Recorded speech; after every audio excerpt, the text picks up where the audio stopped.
ଜୟ ଜଗନ୍ନାଥ ପ୍ରଭୁ। ଓଡ଼ିଶା ଟେଟ୍ କ୍ରାକର ଓଆଇଟି ପ୍ଲାଟଫର୍ମରେ ମୁଁ ଆପଣଙ୍କୁ ସ୍ୱାଗତ ଜଣାଉଛି।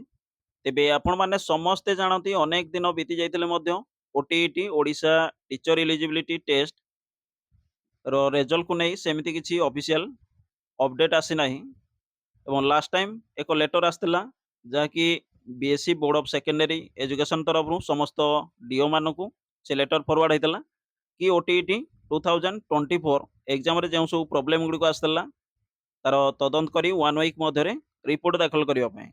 ତେବେ ଆପଣମାନେ ମଧ୍ୟ ଜାଣନ୍ତି କି ଓଟିଇଟି ଏକ୍ଜାମ ସବୁ ବର୍ଷ ଏମିତି ଆପଣଙ୍କର କଣ୍ଟ୍ରୋଭର୍ସି ଲାଗି ରହେ, କିନ୍ତୁ ମୁଁ ଆପଣଙ୍କୁ କହିବି କି ଯେଉଁମାନଙ୍କର ବାସ୍ତବରେ ଓଟିଇଟି ଏକ୍ଜାମରେ ସଫର ହୋଇଛନ୍ତି ନିଶ୍ଚିନ୍ତ ସେମାନେ ଗ୍ରେସ୍ ମାର୍କ ପାଇବେ।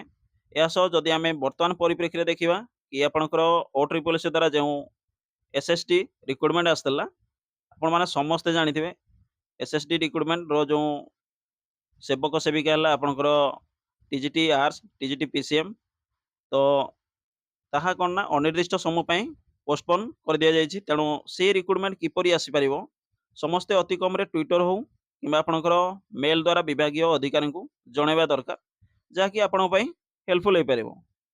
ଏବଂ ଯଦି ଆପଣ ଦେଖିବେ ଓଟିଇଟିର ରେଜଲ୍ଟ, ତେବେ ଆମେ ଏକ୍ସପେକ୍ଟ କରିବା କି ଆପଣଙ୍କର ଅକ୍ଟୋବର 15 ସୁଦ୍ଧା ନିଶ୍ଚିନ୍ତ ଆପଣଙ୍କର ଅଫିସିଆଲ କିଛି ନା କିଛି ଅପଡେଟ୍ ଆସିବ ଏବଂ ଆମେ ମଧ୍ୟ ଏକ୍ସପେକ୍ଟ କରିବା କି ଖୁବ୍ ଶୀଘ୍ର ଓଟିଇଟି ରେଜଲ୍ଟ ଆସୁ ଏବଂ ଆପଣଙ୍କର ଯେଉଁ SST ରିକ୍ରୁଟମେଣ୍ଟ ଆସିଥିଲା, ଯାହାକି ଆପଣମାନେ ନିଶ୍ଚିନ୍ତ ଜାଣିଥିବେ ଥରେ କିମ୍ବା ଦୁଇଥର ନୁହଁ 7 ଥର ଏକ୍ସଟେଣ୍ଡ ହେଲା ପରେ ଆପଣଙ୍କର ଶେଷରେ କ'ଣ ନା ପୋଷ୍ଟପୋନ୍ କରିଦିଆଯାଇଛି।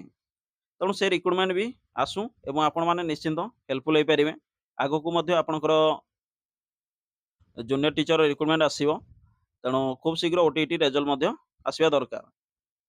ଆଶା କରେ ଏହା ଇନଫର୍ମେସନ୍ ଥିଲା ଆପଣଙ୍କ ପାଇଁ ଏବଂ ଦେଖାଯାଉ ଆଗକୁ ଆପଣଙ୍କର ଓଟିଇଟି ରେଜଲ୍ଟ କେବେ ଆସୁଛି। ଆପଣଙ୍କ ସହିତ ଦେଖା ହେବ ଆଉ ଏକ ଭିଡ଼ିଓରେ। Thank you. ଜୟ ଜଗନ୍ନାଥ।